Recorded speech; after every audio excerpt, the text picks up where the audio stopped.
Ma'am. Okay. Good evening. I am Rhonda Page. I am a retired state and federal employee, and I'm a current federal independent contractor.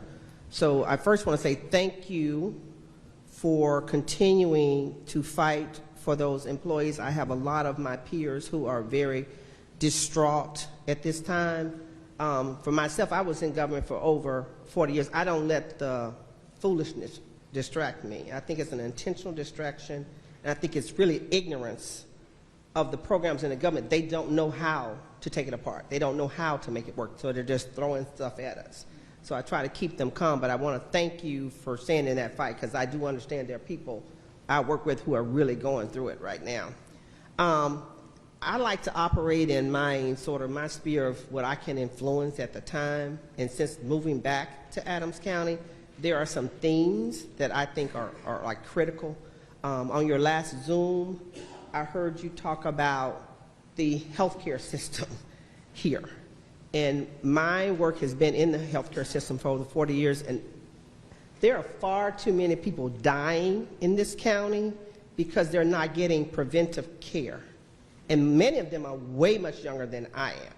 So I heard you mention that on the Zoom, and I would like to ask you, what are some of your ideas to improve health care in the Southwest Mississippi area? Well, I'm glad you mentioned that.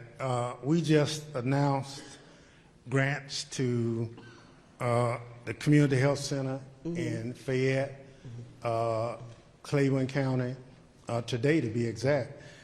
Community health centers were put together where you didn't have enough primary care physicians. There are 29 counties in the second district. All 29 are medically underserved. That means we don't have enough doctors or nurses to go around. I'm the only person who voted for the Affordable Care Act, which had provided health care for over 20 million people in this country who otherwise wouldn't have health insurance. Now, on top of that, there's monies that we have made available through the Medicaid expansion program, that if the state of Mississippi would accept the money, they'd get $1.3 billion right now to go toward that community you're talking about. And we're 10 years into that program. So we missed 10 years times $1.3 billion that could have gone to the state of Mississippi to address the underserved healthcare needs in this state. So our governor, Bryant before and this one now, they won't take the money. And the money comes with no strings attached. The only string is you got to work with hospitals and communities on whatever those issues are. And that's it. So that's it. Apart from that, we have created an opportunity for our boys and girls to go to college, go to medical school, and we got to try to get them back. See, our problem right now, and I'm battling that too. My granddaughter went to Xavier in New Orleans and went on to Tulane Medical School. And she's doing her residency. And you know, I'm doing all kind of stuff. You know, I'm trying to, you know, I got 2 acres of land I'm gonna put up and trying to get her to come back home when she finished. And then I said, well, you know, Pawpaw getting old, he gonna need a doctor. You know, I'm laying it on. And then I guess she said, I'm gonna cut you off right now. She said, Pawpaw, I'm gonna be an OBGYN. So you know, I gotta, if y'all got an idea what I can do to convince my granddaughter to come back home, I even said, look, you know, you can live in New Orleans where you went to school and work in Mississippi. but it's tough when you got kids who come from communities like this to try to get them to either stay home or come back. And I wish we could create a program where we could create incentives for that to happen. Because, look, I've supported the midwifery program. So if I don't have a doctor, I was delivered in the front room in my mama and daddy's house. 2 chickens and a bushel of potatoes was what I cost. Because my 5th grade teacher was also the midwife in Bolton, Mississippi. And so I got those experiences. Some of that we got to bring back. Those programs are available.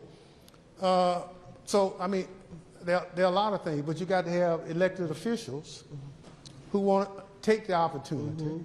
And our state just hadn't seized the opportunity. Medicaid. We're one of few states where, for children, we don't have dental care in the Medicaid program. That doesn't make sense. Children always there's something wrong with them. You got to go to the doctor. But if I got to pay for the dentist, I might not have the money.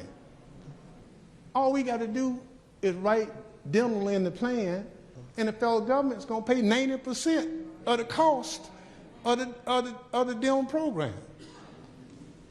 But they don't put it in.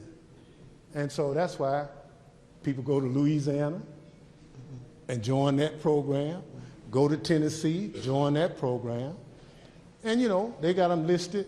People got to survive. We could just write it in. Yeah. Well, full disclosure, I'm one of those children who left Mississippi. I went to Emory in Atlanta, and I did not come home because the same opportunity wasn't here. Sure. But I've worked with Federal Qualified Health Centers for the last 15 years, and I have spoken to Ms. Collins, and I have told her I am more than willing to work with her to bring a prominent health center in Adams and Jefferson counties. I mean, I've traveled all over the United States, and other more rural places have them. I'm not quite sure if she's not getting the local support she needs, but there are federal capacity dollars available to bring it to an area where so many people are suffering from disability and from death. I mean, I just think somehow there needs to be some sort of focus and meeting to bring it here. Well, if your interest is where it is, I'll offer my office here as a place to convene a discussion around how we can make that happen. I'll be more than happy to do that. You call a meeting and I will be there. I will be there. That gentleman right there, if you give him that, we'll try to figure it out. Okay, I think Ms. Marceau has my name. I've been down there 2 or 3 times to request a meeting. I haven't gotten a meeting yet, but I'm available. Well, now, I represent 770,000 people. No, I told you, you've been busy. Everybody want to talk to Bennie.